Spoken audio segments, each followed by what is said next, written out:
हरे कृष्ण दोस्तों।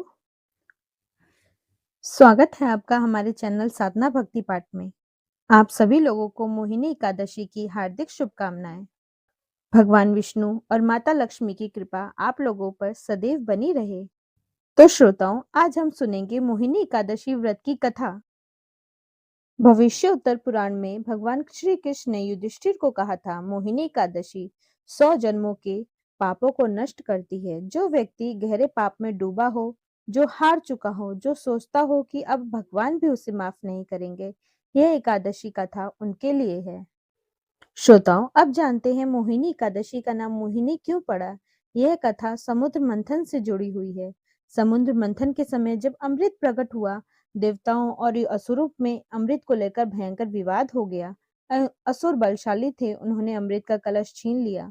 देवता डर गए, यदि असुर अमृत पी लेंगे तो वह अमर हो जाएंगे और तीनों लोक पर हमेशा के लिए राज करेंगे।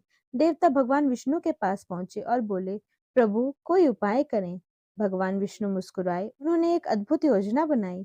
वे एक अत्यंत स्त्री के रूप को धारण करके प्रकट हुए। मोहिनी, उनकी सुंदरता इतनी अलौकिक थी कि देखने वाला मंत्रमुग्ध हो जाए। मोहिनी ने असुरों के पास जाकर कहा, मैं अमृत का वितरण करती हूँ, तुम सब पंक्ति में बैठो। असुर मोहिनी को सुंदरता में खो गए, उनकी बुद्धि भ्रमित हो गई। मोहिनी ने असुरों को एक तरफ बिठाया और देवताओं को दूसरी तरफ, और अमृत बांटना शुरू किया। देवताओं को जब तक असुरों का होश आया, जब देवता अमृत पी चुके थे।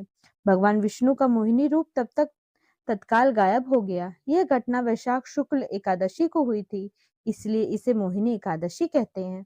श्रोताओं, इस कथा का एक गहरा आध्यात्मिक अर्थ है। असुर माया मोह में फंस गए और अमृत से वंचित रह गए। यह एकादशी हमें सिखाती है, मोह को जीतो। जो मोह में नहीं फंसता वह अमृत पाता है। मोहिनी एकादशी का व्रत मन के मोह को नष्ट करता है, अज्ञान दूर करता है और जीव के मोक्ष को मार्ग पर ले जाता है। श्रोताओं, अब सुनिए मोहिनी एकादशी की संपूर्ण व्रत कथा, जो भविष्योत्तर पुराण में वर्णित है। इस कथा को भगवान श्री कृष्ण ने युधिष्ठिर को सुनाया था, जो पहले महर्षि वशिष्ठ ने भगवान राम को सुनाई थी। सरस्वती नदी के किनारे एक भद्रावती नगरी थी। वहां धृतिमान नाम के एक परम धर्मात्मा राजा राज्य करते थे। वह भगवान विष्णु के परम भक्त थे, प्रतिदिन पूजा, दान और सत्कर्म करते थे। उनके 5 पुत्र थे, सुमन, सुदबुद्धि, मेधावी, सुकृति और पांचवा पुत्र दृष्ट बुद्धि। 4 पुत्र पिता के समान धर्मनिष्ठ थे, परंतु दृष्ट बुद्धि अपने नाम के अनुरूप दुष्ट बुद्धि वाला था। दृष्ट बुद्धि जुआ खेलता था, मांस मदिरे का सेवन करता था, वेश्याओं के साथ समय बिताता था, ब्राह्मणों का अपमान करता था, पिता का धन उड़ाता था। राजा धृतमान ने बहुत समझाया, माँ ने आंसुओं से मनाया, भाइयों ने प्रेम से रोका, परंतु दृष्ट बुद्धि नहीं सुधरा। एक दिन राजा ने उसे राजमहल से निकाल दिया। नातेदार ने भी संबंध तोड़ दिए। दृष्ट बुद्धि अकेला, निराश, भूखा प्यासा सड़कों पर भटकने लगा। पहले कुछ दिन तो दृष्ट बुद्धि अपने गहने और कपड़े बेचकर गुजारा किया। जब वे खत्म हो गए तो उसने चोरी शुरू की। राजा ने चोरी के जुर्म में उसे राज्य से निकाल दिया। दृष्ट बुद्धि जंगल में चला गया, वहां पशु पक्षियों को शिकार कर कर पेट भरने लगा। दिन रात जंगल में भटकता, मन में हमेशा चिंता रहती, मैंने कितने पाप किए, अब मेरा क्या होगा। पाप का बोझ भारी था, पर रास्ता नहीं दिखता था। एक दिन भूखा प्यासा और थका हुआ दृष्ट बुद्धि एक आश्रम के पास पहुंचा। वैशाख का महीना था। आश्रम में महर्षि कंडनीय थे, जो गंगा स्नान करके लौटे थे। उनके गीले वस्त्रों से पानी टपक रहा था। संयोग से उनके गीले वस्त्र की कुछ बुद्धि दृष्ट बुद्धि के शरीर पर पड़ी और वह गंगा जल की बूंदें थी। इतना प्रभाव हुआ कि दृष्ट बुद्धि की बुद्धि ने पलटी ली।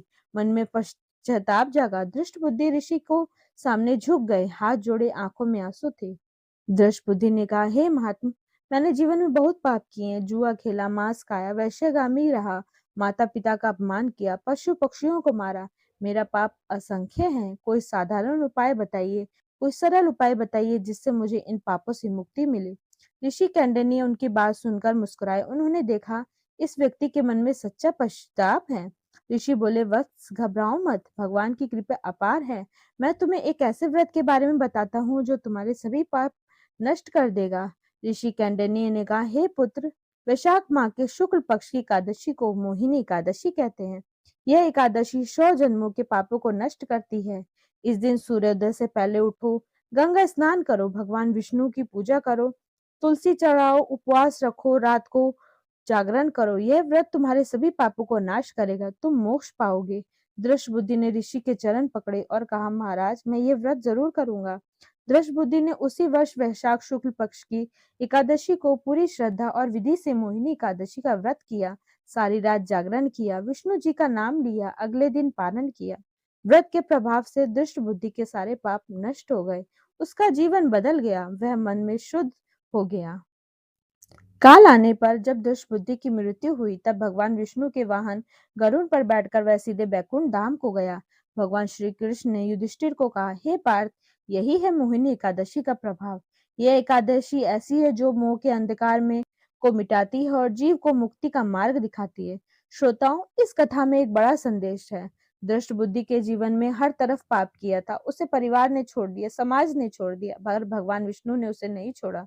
जैसे ही उसके मन में पश्चाताप जागा, भगवान ने रास्ता दिखाया।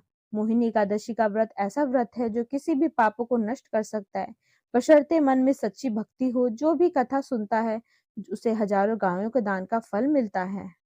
जो इस मोहिनी एकादशी की कथा सुनता है अथवा सुनाता है, उसे 1000 गायों के दान का फल मिलता है। वह सभी पापों से मुक्त होकर निश्चित ही बैंकुंठ जाता है। दोस्तों, दृष्ट बुद्धि ने जब हार मान ली थी, तभी भगवान ने रास्ता दिखाया। मोहिनी एकादशी यही कहती है, जब तुम थक जाओ, जब तुम हार जाओ, जब तुम्हें लगे कि भगवान भी नहीं सुनेंगे, तो एक बार मोहिनी एकादशी का व्रत करो। तुम्हारे सारे मोह, सारे पाप, सारे संकट दूर होंगे। उम्मीद करती हूँ आपको ये कथा पसंद आई हो। अगर आपको ये पसंद आई है तो वीडियो को लाइक करें, चैनल को सब्सक्राइब करें और लोगों के पास भी शेयर करें।